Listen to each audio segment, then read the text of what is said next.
Hey guys, so today I'm going to be showing you a review and demo on the new Josie Maran Vibrancy Foundation. I have a full face on, but I will tell you that in this video I'm just going to be applying the foundation.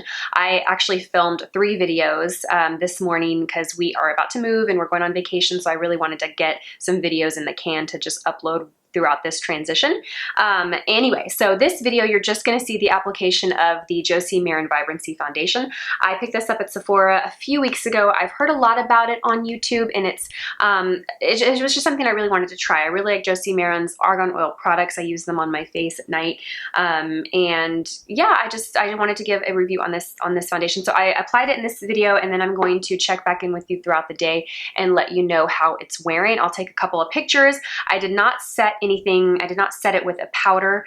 I did not wear a primer. I did put a moisturizer on. However, I've worn it without a moisturizer, and I think I prefer it that way. I think if you have oily skin, this probably isn't going to be the best foundation for you, but if you really are, your heart's set on trying it, then I would probably skip a moisturizer because this has argan oil in it, and so it's going to be very hydrating and moisturizing to the skin already. But let me stop blabbing and let's go ahead and get into the review and the demo. Okay, so first, good things to know, this foundation retails for $45. You can buy it at Sephora. It comes in 14 shades, and you get 1 ounce of product for your $45. It's described to be a medium to full coverage. It is made with 100% pure argan oil, so argan oil is very nourishing to the skin. So that's kind of like Josie Maran's big thing. That's how she started her line, was all about argan oil. So this foundation is loaded with it. I do have a moisturizer on right now that I've already applied, but the other days that I use this, I did not apply a moisturizer. My skin is pretty normal. It's not oily, but it does tend to get pretty, oily in the T-zone throughout the day. So I didn't think about it, but I probably would not have applied moisturizer right now. I think that this foundation gives me enough moisture on its own. If you're extremely dry, then maybe you still want to apply your moisturizer, but this does have skincare benefits in it. So that might be a step that you can skip. Okay, so I have the shade Mystical, or RG30. It says on the bottle to shake it well. I'm assuming because it has the oil in it that you really want to shake it and incorporate that oil into the pigment and the product so that you just get a really even consistency when you apply it. So I'm going to shake it really well every time I use it. To apply it, I'm going to be using the Real Techniques, it's like a beauty blender, but they're sponge. It is damp. This foundation, it's a medium to full coverage, so it's a thicker foundation, and because it has the oil in it, in consistency, it's naturally thicker, you can see. So I really like to use a sponge when I apply product this thick because I feel like it does a better job at pressing the product into my skin, whereas a brush sometimes feels like I just move it around, and I don't want that feeling on my skin. So I'm going to start, and I'm actually going to just dot this on with my finger, and then I'll go in and blend it out. I don't have anything on right now except a little bit of eyebrow. Okay, I'm saying I'm gonna try not to apply too much, but that looks like a lot, right? I pretty much got my whole face covered, but I didn't really load a bunch of product. And then I'm just gonna go in and blend this out. You can tell that I'm just pressing the product into my skin. I'm not really dragging or wiping away because I want some good coverage from this. So initially, to me, this is more of almost a sheer to medium coverage when I'm looking at it like this, because I can still see my skin. I can still see a few little freckles here. I can still see my skin through it. It doesn't completely cover it. I am going to add more though to build it up to see what kind of coverage I can get. I think my brows are too dark. I switched to the medium brown Anastasia Beverly Hills Brow Definer. I was using taupe before, and I think I need to go back to taupe. Okay, so I have that first layer done. You can clearly still see my skin imperfections through it. It did a good job of evening everything out, but you can still see little freckles and things like that on my skin. So I'm going to go back and add a little bit more.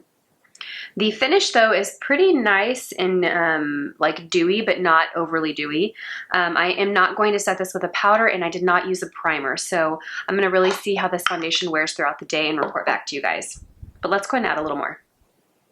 So I'm just going to add more in the area that I need more coverage, which is the center of the face. We'll just stop right there. So the finish to me definitely has like a vibrant glow to it, which is how it's described on the website, but it's not overly. It doesn't have like that like pearly pigmented glow. You know what I mean? You know how I talked about this before, but you know how some foundations or some products have like, it's obvious they have like pearlescent pigments in it, and that's what gives you the glow. I don't see that in this foundation.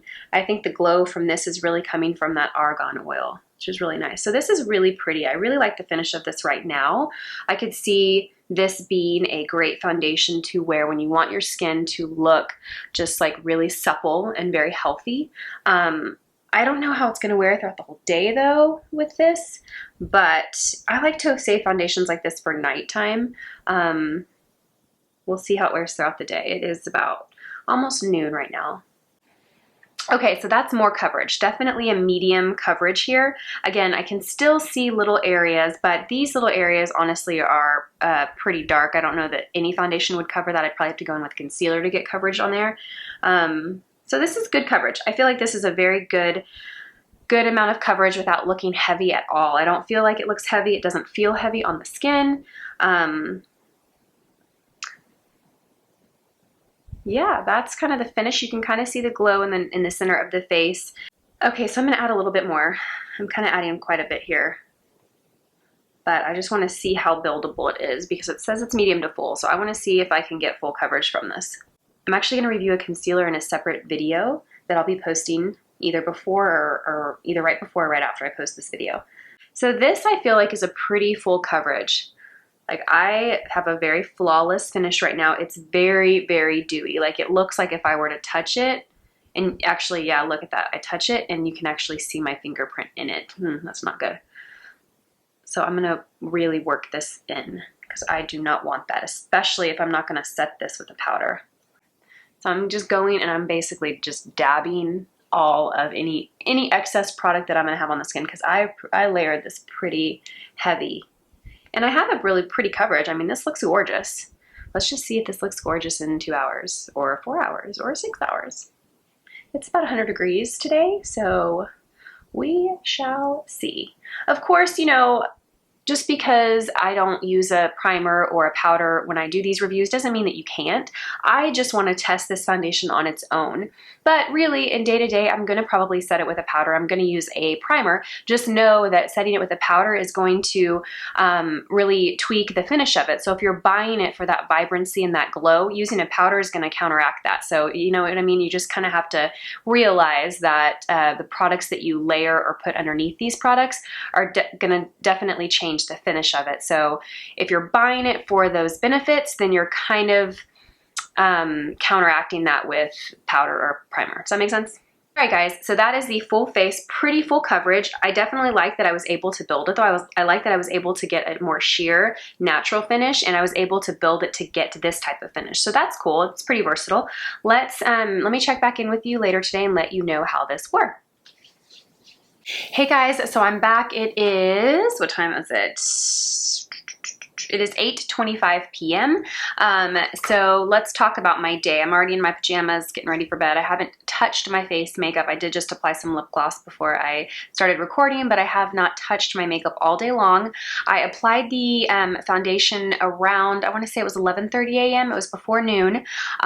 So this is what it looks like after, what is that, 9 hours? That's pretty good long wear. As you can see, it's pretty dewy. I did take some pictures throughout the day and I will show those right now to show you guys kind of how the foundation wore throughout the day. These are in natural lighting. There is no editing or touching up to these photos. I did have a pretty busy day. I was running a bunch of errands. Like I said, it's like 100 degrees here in Austin today, so it's really hot. I would get a little sweaty, but I would just kind of blot myself. I wouldn't touch up with any powder or anything like that. So looking at the foundation right now, it's definitely really, really shiny around the center of my face, my nose, the center of my forehead here. As far as coverage goes, it still has some pretty good coverage. I do see some spots where I like touched my face and I could tell that the makeup transferred from my face onto my fingers. I was spending some time like laying on the couch with my daughter, and I noticed that our faces were pressed together, and I can kind of see where the foundation wore off there. I see a little bit of settling around my nose and a little bit of settling in the kind of lines I have on my forehead, but not too much. I mean, nothing that's, I feel like, not expected after 9 hours of wearing a dewy foundation and not touching up, so I'm not gonna like be too critical of that. I would say that overall it wore pretty well. I'd say that at this point I would definitely touch up the foundation with a powder, which would of course change the finish from dewy to more matte. However, it would still have a really great coverage and a good finish. So overall I like the foundation. I will say I expected it to get very, very, very greasy. And even though this is pretty shiny, I expected it to be way worse than this. So I am impressed with that. I like this foundation. I would say if you're a dry skin, you will probably really like this foundation. If you're oily, you probably won't want to stay away from this. If you're normal like me, this would be a great foundation to wear like at night, or if you just plan on touching up throughout the day and setting it with a powder. It'll be a good everyday foundation. It doesn't feel heavy on the skin at all, and it gives really great coverage, and it's really beautiful, especially those first couple hours that you have it on the skin. It's just absolutely beautiful. I did take a selfie the second like as soon as I finished applying it, and I was blown away with how good I thought my skin looked from it. And again, I'll post that now, but there's no editing or touching up or smoothing out or anything in this photo. And I was really impressed with the way that it looked. I felt like the light hit it and made my skin just look really flawless, and not only like luminous, but also I felt like it smoothed out my lines. So anyway, that is my review over this foundation. I hope you guys found this helpful. Thank you for watching. Bye.